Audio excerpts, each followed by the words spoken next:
This is my review for Bye Bye Barry, man. And this documentary was phenomenal. It's on Amazon Prime and it's about Barry Sanders, the greatest running back to have ever ran the ball, in my opinion. All right. Because what he did in the time he did it has never been seen before or after. Because he was just a monster, unstoppable to stop. He dominated in college. He dominated in the pros. And learning more about him, watching this was very interesting. You can tell his father really enjoyed the spotlight and he just really didn't like it. And for him to give up the game being 1,014 or 1,400 yards away is nuts, man. He was so close. He would have passed and had the record. He would have passed Walter Payton and had the record if he would have played one more season. If he'd have played 2 or 3 more seasons, 4 more seasons, he probably would be over 20,000. Easy, because he was really that good. And it wasn't like he was just slowing down. He would have been able to play longer. He didn't take a lot of big shots because he was quicker. He could get down before anybody. And it was just showing how he seen the game. And it was showing how bad them Detroit Lion teams was too. I think that definitely affected him not staying longer. Because if they would have been good, he would have been able to just be actually competing for championships, maybe even winning some. He would have stayed longer. But because they were bad and then they lost a lot of players after 1997, he just wanted to give it up. That's what really led to him quitting football or retiring, in my opinion, just from watching this documentary. But I think the documentary was great because they showed a lot of film that's difficult to find on Barry. Like when you YouTube Barry Sanders highlights, you see it, but it ain't like clear. It don't look as good. They were able to have clear footage of him hitting those juke moves, and it just looked phenomenal, him doing it. And he stepped right into the Detroit Lions and had impact too. So I definitely think after watching this, I always felt like he was the best, but after watching this, it's similar to watching The Last Dance, where you watching and you like, nah, Jordan was something else.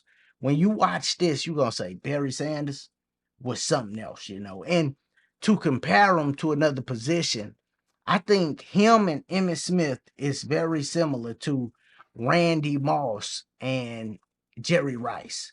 Jerry Rice played longer, just like Emmitt played longer than Barry. But Barry was more explosive. Randy Moss is more explosive. Barry played on bad teams. Randy played majority of his career bad teams, no good quarterback. It's very similar. I feel like Randy's the greatest receiver ever. I feel like Barry Sanders the greatest runner ever. Even though it's people that got longer career stats because they played longer. Jerry Rice, Emmitt Smith.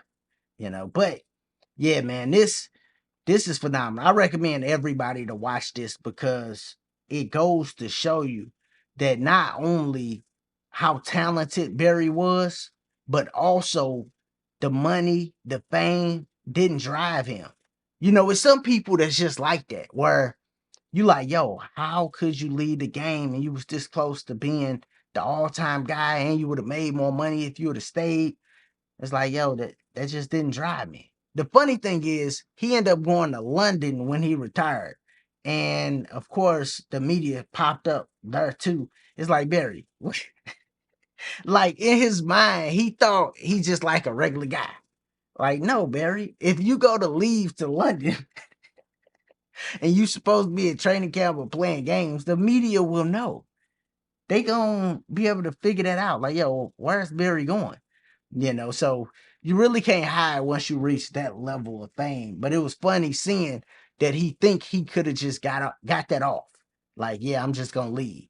They had Eminem in this. They had a bunch of different people pop up and talk about how they felt when Barry left, and all of them was like from Detroit. So I know they was just super disappointed because think about it. Barry was the only person carrying that team.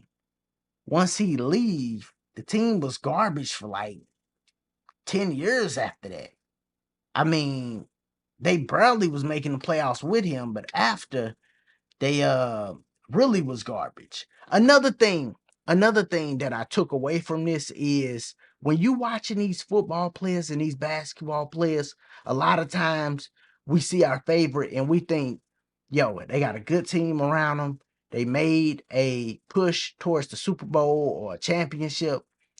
They didn't get it. They gonna come back next year. It don't work like that. For Barry, I think it was the 1991 season, and they had a good year. And in their mind, they thought, okay, yeah, next year we're gonna come back. We're gonna have another good year. It's like, nope. They had that one good year and never had another good year again, where they was contending for a championship. It just goes to show you, like, yo, man, when you have an opportunity to do something, when you have an opportunity to achieve something, take full advantage of that opportunity because you don't know when it's gonna come back around again. And that was the beautiful thing that I took from this documentary. You know, it's just like lessons and things you could take and actually use in your life, you know. So whoever did this, put this together, it was phenomenal to me, man. Make sure y'all check it out. Bye Bye Barry on Amazon Prime. Let me know what you think about it. Put it in the comments. As always, if this your first time here, make sure you sub to the channel. Check out the other content. Click that like button. Y'all be easy. Be safe. Peace.